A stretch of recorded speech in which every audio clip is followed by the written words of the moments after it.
Welcome back to Volition Recording Studios. I hope you're doing well. Today I'll be going over the 5 habits of highly effective engineers. But before I get right into that, So I also happen to run a online studio business called Volition Recording Studios.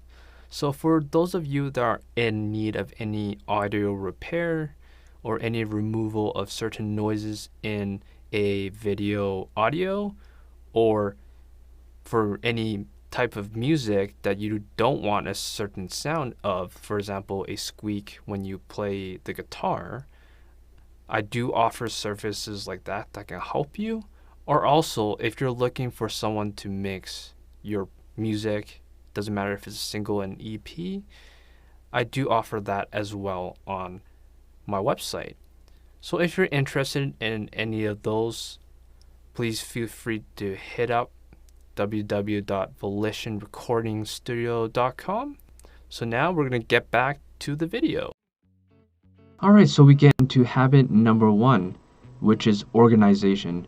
Nothing is more important to being organized and saving time so you can focus on working on the more important aspects of your project. So a very good example of how you can be organized is simply creating template folders. So I'm going to head over to my demo folder that I have prepared for this video. So as I prepared here, we have Joe H, and that is the client's name. Or it can be however you list it or name it, but the most important aspect of this is to just get used to organizing things. Alright, so we get into habit number 2, which is documenting your files. Very similar to habit number 1, you want to save your files in a way to let you know what you've done on it on the previous day and what is the current status. And what I'm going to do is, because this is the final mix, so what that pretty much means is it's the stage right before we send this file off to get mastered, I title it in a way to let me know what it is. And then the version number is just exclusive to how I name things. And then in this case, I'll probably make a small adjustment here and title it snare volume adjust. And then I'll put the current date. Alright, so we get into habit number 3. Very similar to habit number 2. You want to save regularly and create multiple backup files. So what I mean by that is, even if you did one tiny little thing on this session, you should still make a save file for that in case if that really does become the backup file you'll use to move the project forward. So we get into habit number 4, which is use your DAW's Notepad function.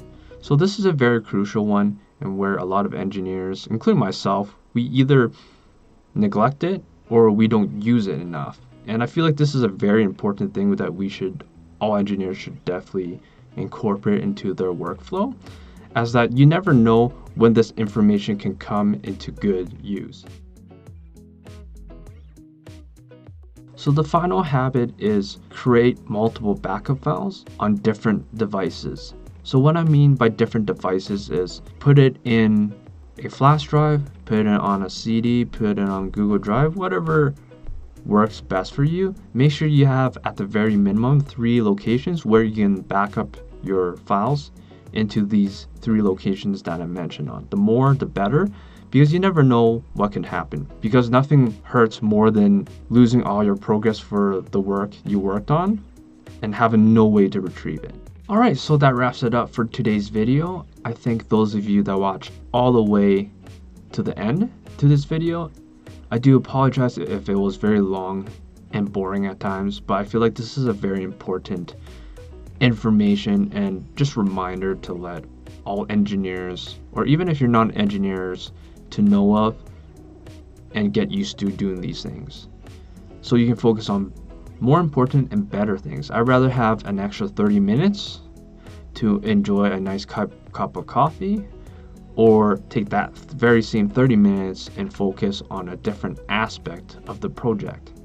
So I hope you guys learned something out of this today, and even if this is something not new and it was just a repetition, I hope this serves as a good reminder that there are still many things we need to make sure we do a good job of, so that in the future and going forward, if in any case we do need to refer back to a certain thing that we did previously, we aren't stuck there guessing what happened to it, where is it, why can't I find it?